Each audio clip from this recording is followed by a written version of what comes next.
lights in the trees, a trick of the frost, a ghost on the breeze. But I saw a mirror older than me, staring through time like it wanted to speak. The forest went silent, the world held its breath. Something was watching beyond life and death. We stepped through the green, boots breaking the seal, not chasing a light, but something too real. I came back with salt on my skin, my mind split wide where the storm got in. They call it a test, but I know the deal. History blinks beneath the green veil.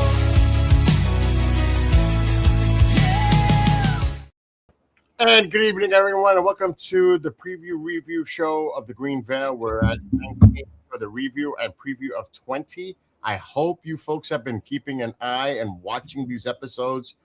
19 was really a game changer in my view, and I've already seen 20, and I'm like, wow. And it may be controversial, but I'm not. I'll just say this, John. And hello, John. How are you? Oh, I'm doing good. Happy holidays coming up. I hope you had a good Thanksgiving. My eggnog. No, there's nothing in the eggnog. It's just eggnog. That's not eggnog without a little, a little juice in it. Not while working, but there's always toast.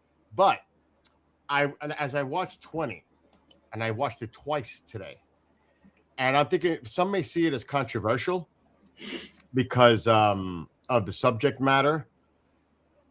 The creator, I don't want to give, because the creator was mentioned in 19, and Leo's role, I'm not going to get too much into details, because if you have not seen 19, go back and please watch 19, because this is it, folks. We're getting to the end of this limited 22 chapter series. Yeah, it is. It's pretty crazy, isn't it? It went so fast, John. And 22 is going to be airing on Christmas Eve at noon Eastern, so it won't be on Thursday. Thursday, something else is going to happen. We are going to air every episode, every chapter, and it's been edited out, so it's just the actual episode themselves, no intros, no outro, just the body, back to back. We're going to do it all day on Christmas Day. It's going to be approximately 7 hours in length. Afterwards, John and I will be doing a live show, and that would be approximately 8 p.m. Eastern. No. That would be 10 p.m. Eastern, 9 p.m. Central, because that would line up directly when we went into the forest at 3 o'clock. Okay, so then I'll just push the timing to say 2 p.m. starting. Yeah. But yeah, we're going to go live. At least that's what we talked about, where at 3 o'clock, 0300 is when the whole event started. So, right. And that would have still been the 25th in the States, but it was the morning of the 26th in England.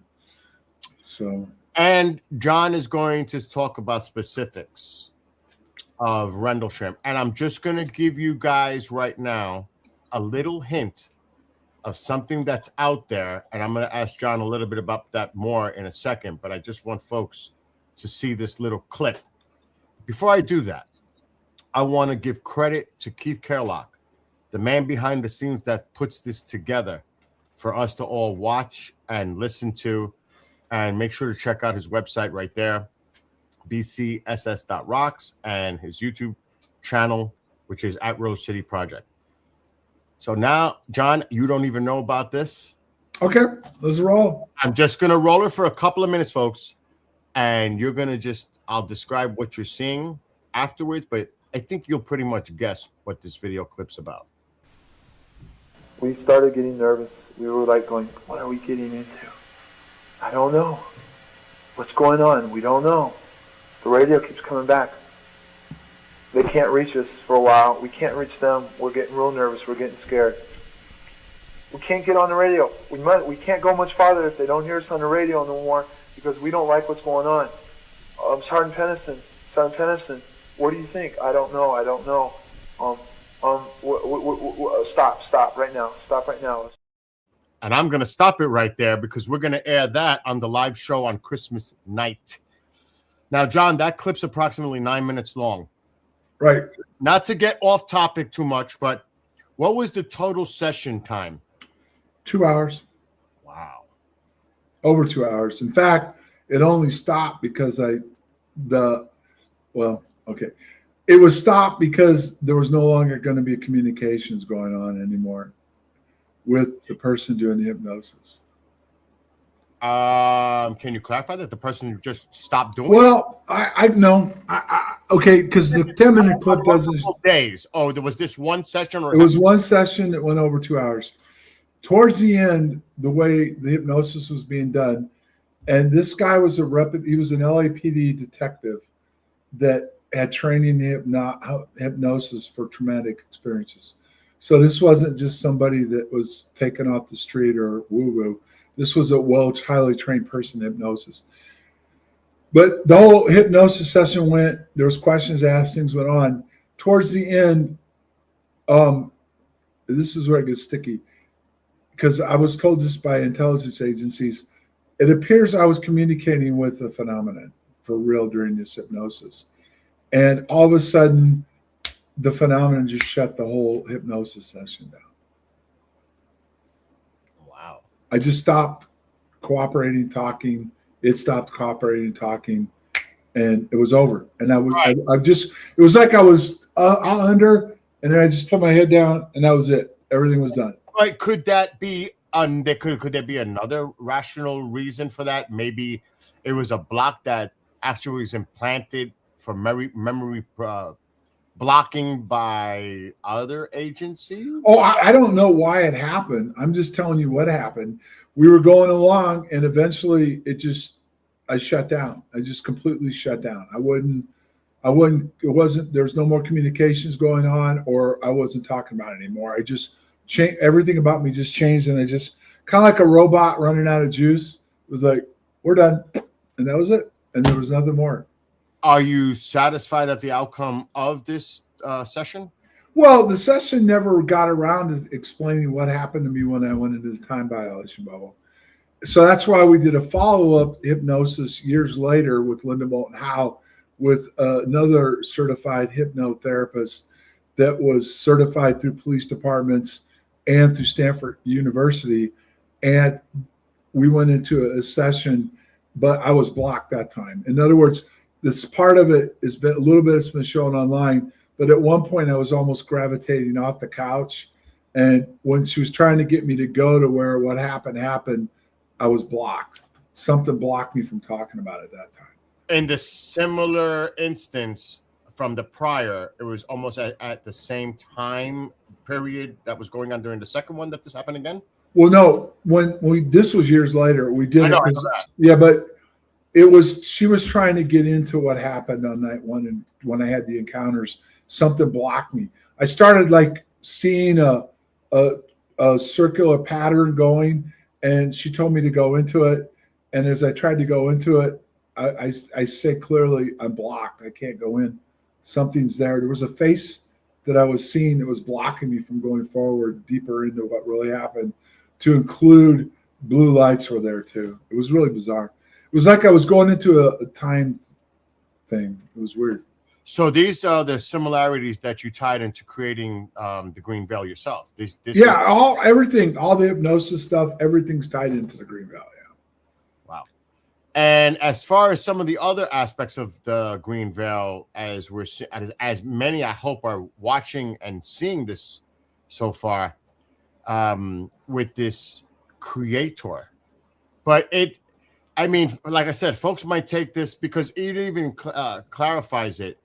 It is faith and science and the coexistence of both. And it seems like the science aspect, the technology aspect, is these nodes that are placed all over the globe that creates this resonance, this harmonic frequency. And we've disrupted that throughout history, whether it's through corruption, greed, power, manipulation, Faith. Yeah, exactly. And it's at a precipice moment and Rendlesham may have been that point where it's now trying to put everything back together and heal. And maybe this could be an opening for humanity to remember all these things. Right. It's humanity has to remember before it's too late. We've been blocked from our real existence. We've had things taken away from us that made it harmonic. Like they completely destroyed the Western Hemisphere in the name of God. The Catholics, the Spanish came over and destroyed the Maya culture, everything. And that's real. I mean, and it's in the book. But ultimately, we're at a defining moment where science is going to completely overtake faith. And that's AI and NHI. NHI. Yeah. So that's the crux. That's where we're at right now. We're at that point. It's really the climactic point in evolution and humanity going forward, where that's going to be diminished due to AI and NHI. Actually, AI will overtake us, and we will no longer exist or be able to remember what we're supposed to remember, because it started way back when actually the Spanish came over and conquered the Western Hemisphere. As they called it, the New World. They completely destroyed it. The Mayas, the Incas, everything. And and even today, Buddhism is just in a little mountainside resort, basically. The Buddha still exists, but it's not a prominent influence in humanity itself. And all that's been erased, and including that they claim that a lot of the documents they confiscated are kept at the archives in the basement of the Vatican. So there's also, like you mentioned numerous times, with the Hopi. The Hopi was one of the indigenous that were completely destroyed. I mean, everything, because if you look at the Hopi, the Hopi lived off the land, and the Western world or the European world called them savages when they actually lived in harmony with the earth. Mm. They may have done some weird things, and some of their worship policies were strange with sacrifices. That wasn't really the Hopi, that was the Incas and the Mayans. But the point being is they completely eliminated all that culture. Mm-hmm, mm-hmm. And everything about it is non-existent. I actually read a new study. And again, a study is a study. It is what it is. But they're saying that the indigenous peoples were here thousands of years prior to than what we realize, what history says. Right. That was something, and it was all because of the land bridge. They go through that whole explanation. Yeah, and that's what Nolan and those guys were looking at, those bloodlines and how they tie into evolution. But do you think? And I'm not a person that necessarily goes into the conspiratorial aspect of things, but do you think that it's possible that there's a global movement or some type of mechanism, manipulation of control, however you want to phrase it, that they want AI and NHI to take that role away from humanity?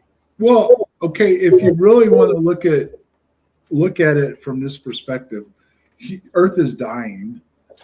We're killing it, okay? And part of what we're doing to it is what Europe did to it. The natives, this side of the world would not be in the state that we are if the natives still occupied all the lands. Now, I'm not into the politics and how they claim that we have to give it back to them and all that, because it doesn't make any sense. We are where we are technology-wise, how we've evolved and everything. But the point being is we are destroying the earth, and we're actually doing it with allowing it to happen. I mean, Musk and those guys warned us a year ago. And the counter was, well, if we don't do it, the Chinese will do it. So therefore, we have to continue down this path, even though it's going to lead to our destruction. Now, it's not going to lead probably to the destruction of all humanity and the elite and the rich, but it will lead to the destruction probably of, the little guy, us. And the elite will somehow think they can continue to keep control over it. So, and that's part of it is, and basically if they can make it to the point where they don't need the little guy, yeah, we'll be eliminated. Yeah, but it seems like that religion is under direct conflict and threat. Well, it is, but it's funny how it's coming back, because now they're claiming that young people are turning back to God. They don't feel fulfilled. You know, they're not drinking as much. They're not partying as much. They're turning back to God. And there was the whole Charlie Kirk movement. I'm not trying to turn this into politics. It's just No, but it's part of the conversation. Yeah, and there's a lot of people, and there's a movement towards turning back to God. So it's possible, you know, that it's trying to balance itself back out. But unfortunately, if you watch the movie Angels and Demons, they really lay it out. And right now, science is ahead of faith. It may be trying to bounce back out, but it's interesting that the one guy that, I know people don't want to hear this, but Charlie Kirk was a prophet. I didn't know that much about him until after he was killed and stuff, but he clearly was somebody that moved people. Yes. He clearly had a message from God. I was just going to say, which is everything having to do with what the Bible said a prophet is. See, the one thing, I have the utmost respect for Charlie Kirk, because he was a person that was going out there and trying to have a productive dialogue and debating people with respect, you know, and listening, not just speaking, but also listening. Right, and moving people. Yes, and especially the younger generation. Like you just mentioned. It's like there's something. There's something, but it isn't ironic that, again, I didn't know that much about him until he died, and isn't it ironic they killed him? So there's clearly a movement to tap down and destroy Christianity. It might be, and I'm not the person that goes off the cliff with conspiracies, but this person also had an incredible future in politics. This person could have been the leader of the Republican Party. This person could have ran for president. We don't know. Everything was on the table for Charlie. I mean, well, it was, but here's the problem, and this is coming from my perspective. So much, and I totally get why people are anti-Christian in some ways, because so much has been manipulated in the Word of God. I mean, they burn witches, people they call witches, all the different things that they've done. They completely eliminated a whole culture of the native indigenous people under the name of God. We could go down the list of what the Catholic Church has done and what's taken place thousands of under the name of God. And Christian nationalism is no better for us than anything else like communism or socialism. It's just not. And the problem is I'm not saying Charlie was. I don't know that much about him. But there was clearly a movement back towards God, which is not wrong. But you can't have it utilized just like everything else is for power and control.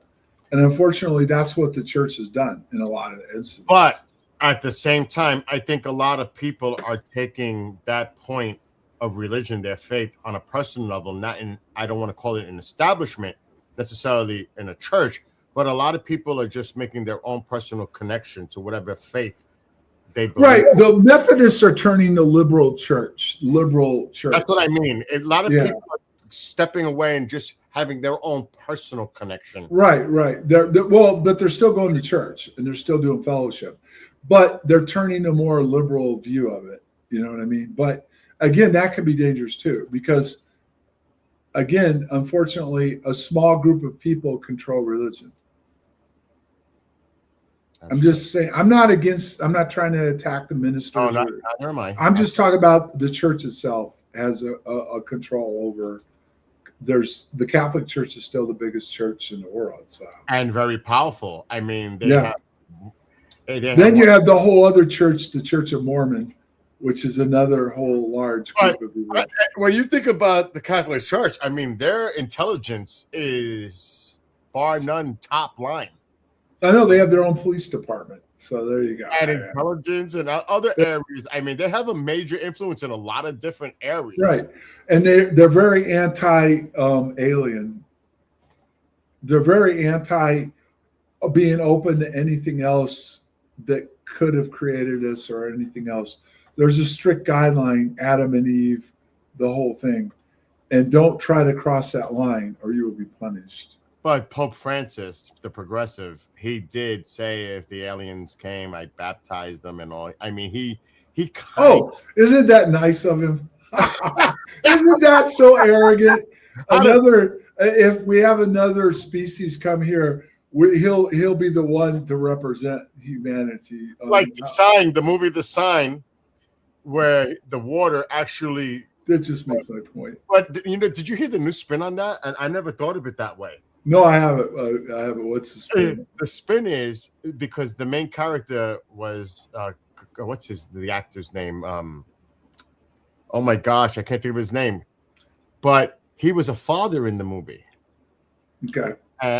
You know, he distanced himself from the church, you know, all that. But if the water was holy, those weren't actually extraterrestrials. Those were demons. Mel Gibson actually was the actor. Oh, Mel Gibson. Okay. Yeah. Well, the interesting thing is evil and good, and what is evil and what is good, especially when good actually tries to dominate what you should and shouldn't believe. I mean, it's just stunning what they did to the Native Americans, this side of the world that we now live in and occupy, but they completely destroyed South America, Central America, and North America. But it's also about the conquering. I mean, if you have that kind of a force and you're looking to take over, it is about power, greed, manipulation, control. That's what it was. They just overwhelmed and they just came here and conquered. Well, I understand, and that is all true. I'm not disagreeing with any of that. What I'm saying is that it was all done in the name of God, and that's the problem people have. That's part of the reason why people have walked away from it. It's just like the Catholics had all the problems with the priests and they were pedophiles and all the other stuff, and they covered it up. There's just a lot of things about faith that are just as evil, as evil. It's evil. It's just it's follow the faith or suffer the consequences for not. And just like they've tried to take the Western culture now and force it on the rest of the world with, just the people that go over there. What do they call them? I can't think of the word now. They go over there and they go to these countries and try to convert missionaries. Them. Yeah, and all that. Yeah, because we know better. That's the problem with religion. That's arrogance. It is. But it's like I said, it comes down to one thing: power, control. Yeah. No, ultimately it does. And that's everything. It's including what's going on right now. And that's what I'm trying to say in the book. So people want to know why we're talking about this right now. That's what's coming out in the book in these next 3 or 4 episodes. And that's exactly why we were bringing, I agree with you, because I don't want to give away specifics about what's coming, but you're going to see. I mean, some may deem it as controversial, but just take what the message is telling you in this story. It's a positive message. It's about humanity coming together and harmony and remembering. And it really is about remembering everything that's happened in our history. Well, I mean, our own country, the Democrats were trying to erase history. And the history books they're trying to erase them. It doesn't mean some of what was in the history books was factual either, but you can't forget who you are, because once you do that, you lose your soul. But as far as I'm sorry, go ahead. No, go ahead. Go ahead. I'm sorry. I was just saying you can't let AI take over. And it's the final step. It slowly happened. It's been thrown on us for years when the computer first came online, the internet, all this stuff. And now it's culminating with AI, which I believe is directly related to non-human intelligence. Which when I don't know if it was true, what I read it briefly, and I'm going to paraphrase. Joe Rogan made reference to the second coming could be through AI, through a computer. I was like, whoa, did he really say something like that? It's like, well, my point would be if he said that, it would be NHI, not AI. It would be non-human intelligence, which goes back to the whole battle of how were we created, which is the whole UFO thing, where that's one of the things that they say what we're dealing with is evil or the demonic. and the people would not bode well if they were told the truth about how we evolved and existed and everything. There's all these excuses that come out. So, but it's also the threat of also it becoming tapping into consciousness. Yeah, it could be. Yeah, I mean, yeah, it does. Yeah, it does. I mean, that is a serious thing to consider. Right. NHI consciousness, it evolved. Yeah. That scares me. Right. Right, and it's going to tap into our humanity. Right.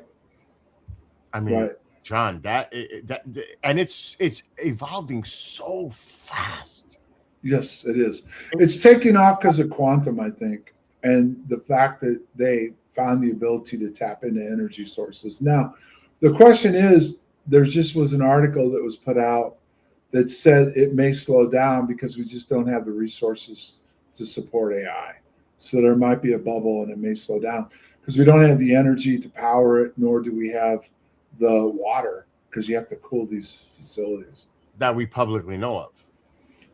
Well, yeah, but it's actually the business world. That's why there's issues going on right now in the technical world. We just don't have the energy. But how do we separate the business from the military? Well, the military doesn't. The military already has it. That's what I mean. But it's the business world, the elite. The military isn't going to be the one that will overtake everything. It'll be the billionaires that actually grow this technology and eventually. And that's actually been showing in the stock market. Yeah. Well, I just have to go back, and Musk and all those guys warned us. Again, like I said, they warned us this is not good. So they know, but everybody said, who cares? But this also ties back into UAPs. A lot of this, what people are witnessing and alleging that this is extraterrestrial nature. And I'm not saying it isn't, some of it. But I think a lot of it is just strictly it's ours, or it is terrestrial in nature. And it's UAP by definition. But it is testing of militarized, weaponized platforms, the industrial complex that a lot of people, and where the sourcing is coming from, whether it's NHI, I'm not even going to say AI. That's to me more likely, and also maybe possibly tap, like you said, the quantum aspect, and maybe we're dealing with another dimension, and we're able to utilize that. Like this whole thing with the green veil, and you've referenced this for your own personal experience, the time distortion bubble. Right. And again, I wrote this based on research, dealing with certain people inside government and different things like that. I don't claim to have all the answers. I just feel this book is a message that's important for people to stop and think. I did a little, did a little talk in a small town down the road from where I live today at the library. And I was surprised because the crowd was 60% young people. Normally, it's mostly older people that come. That is a surprise. Yeah. But when I talked about UAPs and the technology, most of the people at the end were just staring there with this look of like, whoa.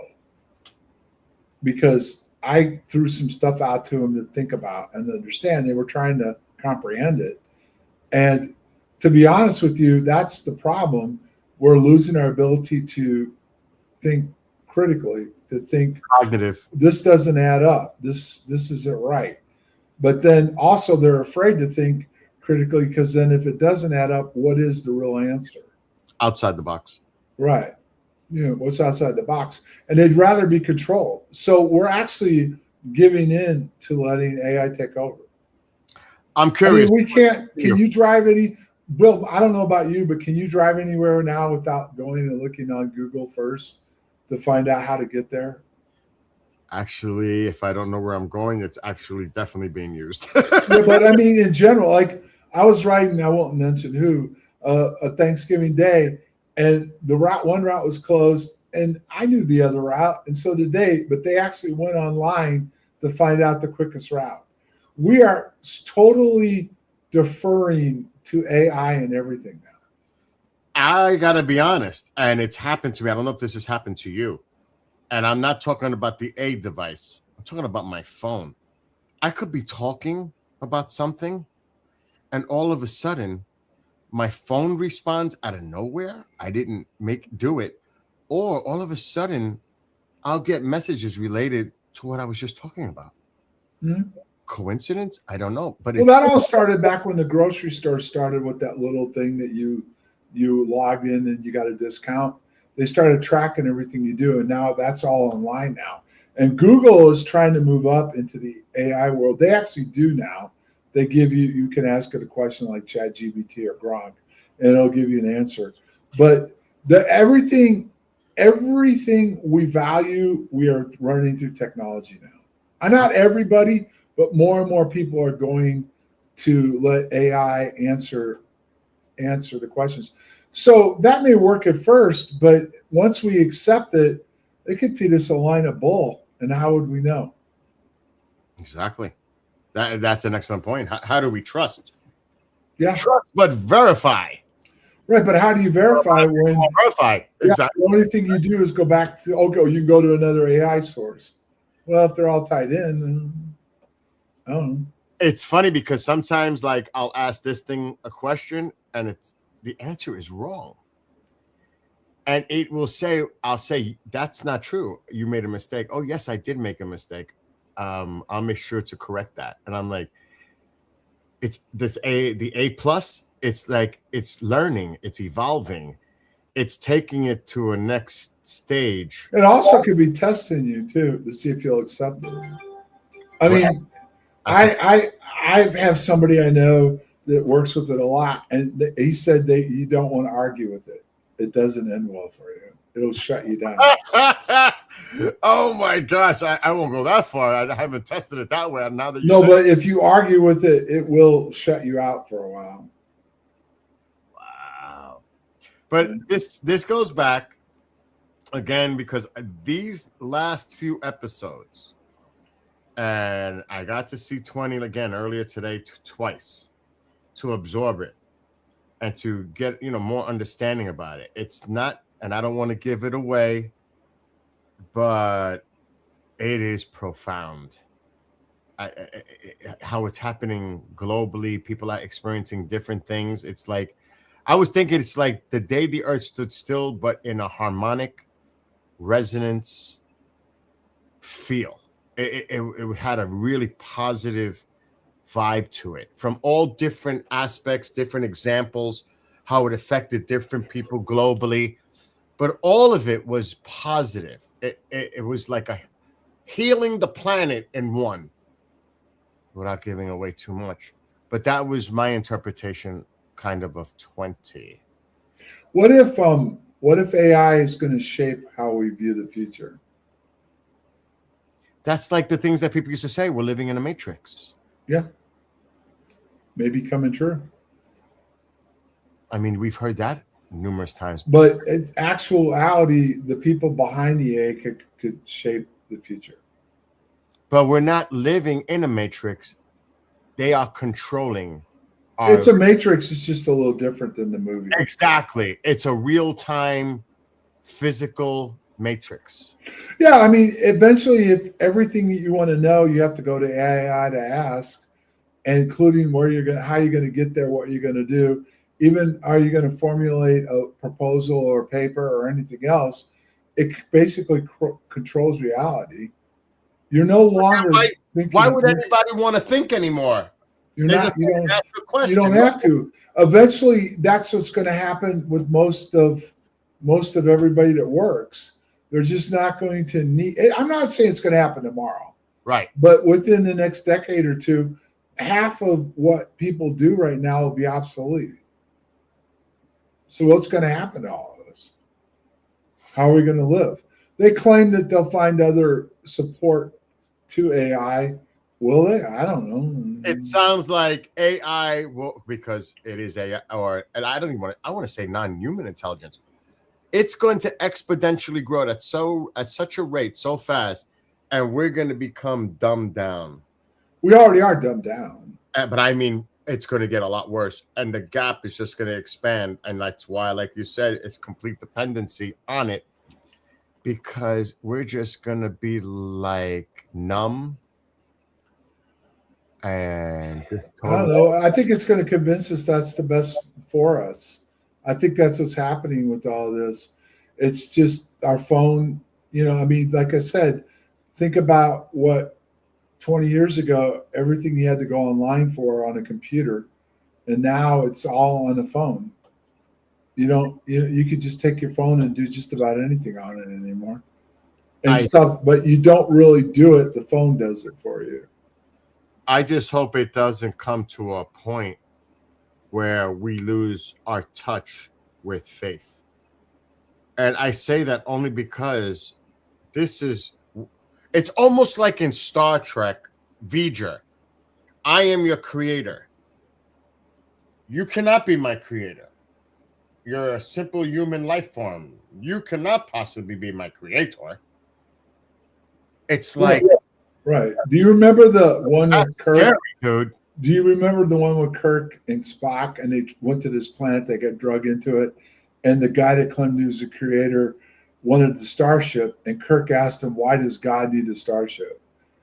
And he tried to destroy the ship in Kirk. That was in one of the older movies, yes. That was one of the original Star Trek movies that they made after the series. Yes. But the point being is that if Rogan said that God will speak to us through AI, I that would be amazing. But I don't. That would mean we've lost our ability to be spoken to directly, and that's part of what I'm talking about in this green veil. We have the ability to communicate with ourselves, the earth, and the creator themselves. And we're losing that ability. We're allowing something else to tell us what to believe in, which in actuality, AI is turning into God. Because everything we do evolves around what AI tells us to do. That's why I brought up the Star Trek reference. And because we may look at that as being, like you're saying, I don't want to use the word creator, but as like a God. Yeah. Really? Yeah. I mean, it could. I mean, it could very well, imagine, going to church and having, you don't have a preacher anymore. You get preached to by a computer, a voice. It's actually like God. If you think about it, you don't really know where it comes from. Right now, all we know is we could type something in our phone and we get an answer back. And it's supposed it comes from a database. But who's controlling the database? Who has access? And it seems like that has access to everything we've ever thought, including it's learning from us every day. So it's formulating how to answer what we want to know. It's not what we need to know, it's what we want to hear. Could you imagine? Again, this is a hypothetical. I have actually evolved that I have through quantum. I have direct connection to the creator. Well, yeah, I don't know that much. I'll be honest with you. I don't know. Imagine it makes that kind of claim. Well, I know I don't understand quantum very much. I don't think most people do. It's just they claim they have it. They have the ability to do quantum computing and everything else. I just find it strange. This is the thing. I'm not trying to start a conspiracy tonight, but why all of a sudden has this accelerated so much so fast? And why are we going outside the boundaries of, again, everybody's supposedly environmental conscious, but clearly AI is going to test our limits as far as the environment goes. But you've mentioned this in the past on shows. It's also about breakthrough technology. It is, but it's advancing so fast we can't keep up with the commodity end of it. So that alone could hurt society, never mind it takes away our critical thinking. It's basically wrapping in everything it does. It's turning into a mini Bill, a mini John, a mini everybody, because it's learning everything you want to know and what you research. And it's building a database on everybody that uses it. It's funny we're talking about this because when you look at this, the Hubble's new 3-eye Atlas capture confirms an anomaly hiding in plain sight. the anti-tail. And it's funny because Avi mentioned this model at 60,000 kilometers, and it seems like it's still having some kind of interaction with the sun. It doesn't have to be a threat of a asteroid or a rock. There are other unusual things that could happen, and maybe that's why what was that Earth defense thing that they implemented? Yeah, I sent you that other article that they talked about, that they went into the fact that we're not prepared for interstellar. We've got a defense system to defend against meteorites and stuff, but we don't have the ability to defend against an interstellar object. Exactly. And if it's totally unknown and it has totally different characteristics that we're not familiar with, but what if we think of biological entities? What if it's an NHI type of entity? If I had to throw something out, what I'd be concerned the most about is, will it affect our magnetic field? Because our magnetic field protects the Earth and its frequencies, and it directly influences what we think, everything, including the poles, because the poles are how we do GPS and everything else. So this object could completely reset the magnetic field, which could completely destroy us. It's still having some type of effect with the sun. Well, that would tell me, I'm not a scientist, but I would wonder, is it drawing energy from the sun then? That would be my first question, is why is it interacting with the sun other than to draw energy off the sun? It says here, and nothing under any standard comet model organizes into a clean sunward line of debris tens of thousands of kilometers long. Yet this is exactly what the new Hubble image shows, a 60,000 kilometer sunward extension. Right. But then again, you could question, is it interacting with people claim that the Great Flood was triggered by the sun, and that's how we reset the Earth. That's a lot of prophecies and all that. Noah, the flood, the Hopi went underground. So have we reached a point where we're about to be eradicated again? However, I don't know. We're clearly not functioning properly. We've really done a number on different cultures, different people, and we're clearly at each other's throats. And Earth is in trouble. I always go back to what Carlin said: the Earth ain't going anywhere. We are. I don't know if you remember that skit he did. Yes. He said it's going to shake us off like a bad case of the flus. and that it could be true. And I don't blame people then if that's really what's coming. I would really want to know that. And just for the fact, I know it would upset everything and destroy humanity on our own, but would you really want to know that in 6 months we're not going to exist anymore? Science doesn't have all the answers to the universe. There's a lot of things we do not know, unknowns, even if it's made from different composition, whatever the makeup is, but we don't know by something we don't understand. We have no prior knowledge to how it could have any kind of effect on our planet. Well, no, then they model it. It's like they model the weather. Right. It's just like they modeled COVID, and they were so wrong. They got Trump all worked up on COVID because Fauci and those guys said millions of people were going to die if we didn't shut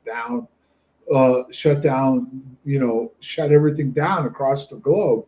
So we did, but in reality, the data they fed the model was wrong. So in reality, if they never shut anything down, we would have had more issues. More people would have died than they did, but we did more damage to ourselves by shutting down everything than we did if we would have kept it open and tried to contain the virus that way. And yeah, more people probably would have died, but we've actually hurt ourselves even more with the way we did it instead of the way we should have done it. And that was based completely off computers. That whole thing. Fauci admitted they just threw out a number, how far to stay separated. They threw out the mask would help. They didn't vet the vaccine properly. And yet they completely controlled the world for months, if not over a year. And it completely damaged our economy, even us physically and mentally. It completely changed everything. We still haven't recovered from it, and it's been over 5 years. It affected societal as well. Kids didn't go to school. There was so Well, that's what I mean across the board, and economically, we ran up almost 10 trillion in debt. But here's another thing. The UAP guys on Thursday had a scientist on, a professor. Yeah, I heard about that. I was going to ask you about that. What did he say about 3i Atlas? It was really 3i Atlas's interaction with the sun, and he believes that a lot of the activity that occurred on the sun with flares was caused by the sun, because he said it's an electrical discharge that occurred, the interaction between 3i Atlas and the sun. And they brought up a point, Apophis 2029. I think it's April 13th. Right. What if, and he was also talking about Tunguska, that meteor in Russia, I think it was, back in 1910, whatever it was. He said there a lot of people classified that as a bolide. He was in Russia. He was studying, things on the ground, all this stuff. He said there was no evidence of any kind of debris left from any kind of an asteroid or a bolide. He said it could have simply been some type of electrical discharge with the pond lake below. What happens if there's some kind of interaction with a nearby flyby of an object that's really big? Not that it doesn't have to necessarily impact the planet's surface, but the interaction, some kind of a discharge, electrical, can occur, similar in his theory, which might have occurred with 3i Atlas and the sun. Well, right, but that's what I said earlier, that it could be affecting our magnetic field. It could completely change the way the Earth, is. And would we survive? It could affect the sun itself, that the sun has more activity. It's going to have. That's my point. So this could come through. It could be drawing more energy from the sun to come and affect us. And it doesn't mean it's going to crash into us or it's going to invade us. It could just be something that's going to change the natural phenomenon of things. Yes. It has done it, like you said, it doesn't have to do with extraterrestrials or anything like that, but it still can have some kind of a dire effect on our planet. Right, but the question is, where did it originate from? Why is it here? And is it the creator of the universe saying, enough? You guys had your chance, you've blown it, and it's time to go. I don't know. I mean, you go back and they talk about, the Atlantis was here at one point, was destroyed. They talk about all these different things that they think or they claim may be possible, different civilizations that started and were destroyed. The question is there time up? I don't know. Yeah, Lemuria. We're not doing a very good job right now. No, we're not. That's what this book's about. It's about the cuspice of where we stand. And I'm not a scientist, but people believe in the power of prayer and the power of thought can change things. And they've claimed at different times enough people have gotten together at one time and prayed or had whatever you want to call it. If it's not prayer, it's something else. And it's influenced what happened in a particular instance or on Earth or something like that. I would think right now, and I'm not trying to preach religion to anybody by any means. In fact, that hypnosis that you showed early, it's the people, the phenomena I interact with, and what I say is it isn't God the way it's been presented, it's the creator. So it doesn't specify what the creator is. But I would think that we might want to get on the horn with the creator and tell him, maybe we need some guidance and we're willing to listen and maybe do something different. I just starting to wonder, and maybe what'll happen is it'll go by us. Nothing will happen. We'll just go on our way, just like 2012. I mean, remember how the Mayan calendar said everything was going to change in 12? But then they said afterwards they were off by a little bit. Yeah. I mean, but the one thing that's real is the Earth poles are shifting. That is fact. Science has admitted to that. But what will be the effect on Earth when they do? John, even if this is a nothing burger with 3i Atlas. Or is it a setup, what you said, for 2029? Hey, that's exactly where I'm going. Or is it a message to us that if you don't change by 2029, that's going to be the final death blow. I don't know. There's a lot of we what can ifs. spin it in any direction, but the thing is, we still have to look toward the future. Something else may come into the neighborhoods. I mean, like you're saying, this could be like almost like a warning. But is it the neighborhood or is what we're doing to ourselves? Why are we allowing AI to take over everything? One of the questions I want to ask, I've just been too busy to do it, is I want to have AI explain to me why it's better for us and it's not. What would happen if we shut you down tomorrow? How would it affect our evolution? And how do you plan on affecting our evolution? But is AI part of our evolution as a development with science? But how is it helping us develop? It's not really helping us. Tell me what it's doing for you to benefit you going forward. If I was going to talk about some type of a medical application, like some kind of nanotechnology that can help us, some type of AI technology that could go inside of you and clear out arteries or do repairs inside your bodies on a microbiological level. I mean, there could be some medical benefits to it. Well, there's things that it could benefit as well. You know what I mean? Yeah, but overall, it's replacing us is what it's doing. You can go into the technical ends where it might help us a little bit, clean up the earth. It might help us medically advance. Right. And again, I'm not saying we shouldn't, but we already can't support ourselves on earth as it is. Do we want to live longer? Do we want to, come to the cuspus where we can live for 300 years? You know what I mean? How are we going to support people? That's part of the reason why our social systems are failing. They never planned on Social Security having people live till 90. They only plan on people living, working, putting it till 65 and maybe making it 5 years and dying. So, and with humanity shrinking and the amount of people working, there's less money going in and more people retiring. Imagine what's going to happen if we eliminate whole jobs, areas of work for people to do. How are we going to support ourselves? No, it's true. That's all I'm getting at. There's a lot of questions that aren't being openly talked about. They may be talking about it behind the scenes, and they may already have a plan on how to manipulate everything and stuff. But the point is, people don't take the time to really think through what's being shoved down our throats. I agree with that. I did an interview this afternoon, and I said, people think there's going to be a revolution. I said, we can't even get 80% of the registered voters in the United States to vote, let alone the people that aren't registered that could be. How are we going to do anything if we can't even get people to actually tell the politicians we want change? That's an excellent point. And they continue to run and lie to us, manipulate us, and we get mad for a couple of days and we move on and they just get away with it. Or they change the name of the plan or the game and they just continue to dominate. A few dominate the majority. Yet we're going to have a revolution. Yeah, okay. Anyway, we're out of time already. The show went by really quick. Folks, do not forget Thursday, chapter 20. This is it. These are the last 3 chapters coming up. And as I mentioned earlier, the final chapter will air on December 24th at noon Eastern.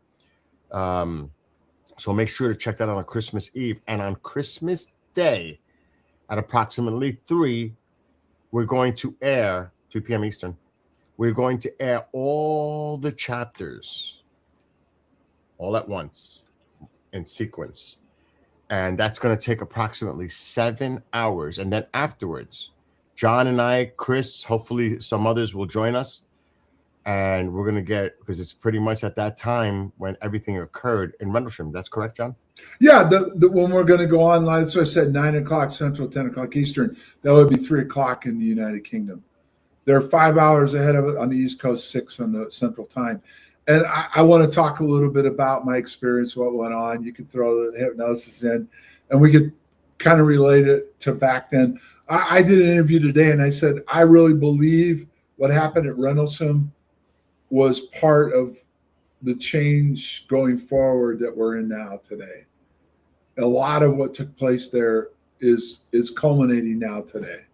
Oh, before we stop and end the show, what's going on with the new book? The Veritas Obscure is available on Amazon, and the Project Rentals from Crossing the Threshold, we're trying to wrap it up. It may not be available before the 45th. It may not be available till next year, but we're really trying to put everything that I experienced into it. All the people involved, the FOIAs, everything that happened, every possibility, and everything else based off of factual information. It's just taking a little longer than I thought it might. So any possible plans of some audio being associated in the future, maybe some video, anything that the folks can look forward to that maybe? Well, we're probably going to put together something off of a couple interviews that an interview I did and Adrian did that's never been released. So we're going to do something that's going to highlight some of what happened to us and why we got our settlement that will tie directly to this book. Wow. So, oh, see, now that's a little snippet of information that as you know, we were trying to do a documentary, but unfortunately circumstances intervened that kept us from ever doing that. So we're going to at least try to put some of what Adrian and I experienced out that'll tie to the book itself. So. Well, who knows? Maybe in the new year we'll get Colonel Holt to come on, and you, and maybe Adrian. I don't know. I know he doesn't want to be. Yeah, Adrian, he's pretty. I know. Yeah, I know. Because every time he talks about it, he starts to have PTSD problems. Yeah. So that's a serious issue in itself. Yeah. But maybe we can do something not live, but record with him to air. Right. You know. But we do have an interview with him. That's cool. That was pretty good. That we're going to put some of it out. Yeah. Don't forget to check out the content creators website and YouTube page. And you can go here. Keith Kerlock, he's the man behind the scenes. And Beck's Creek Soundscape Studio, bcss.rocks, and also his YouTube channel, which is at Rose City Sound Project. So, John, any closing thoughts before we wrap up? Folks, all I'm going to ask you to do is try to, obviously the whole series is important, but really look closely at 19, 20, 21, and 22. And think about it, because like I said today, a lot of people were staring at me with this puzzled look. They were actually trying to comprehend what I was telling them. And I don't mean they're stupid. I threw something at them that they never, ever had exposed to, and they were actually trying to make sense of it. And maybe instead of arguing about politics, think about us for a change and how we can unite together and make a difference together, not against each other, which they've clearly pitted us. And what I mean overall, the majority of people just don't even understand why we're angry at each other. There's a small faction out there that's manipulating all this. And that would be, instead of a revolution, break free of that. And maybe try to get along better, which may make a difference for us. Yeah. I am with you 100% on that. Yeah. Anyway, everyone, have a great rest of your night. Enjoy your rest of your weekend. We'll see you next week. Chris will be back next week. And for John Burrows and myself, have a great night. Don't miss Chapter 20 on Thursday, 5:30 p.m. You know where to go watch. And we'll see you again next week. So till then, everyone, have a great night.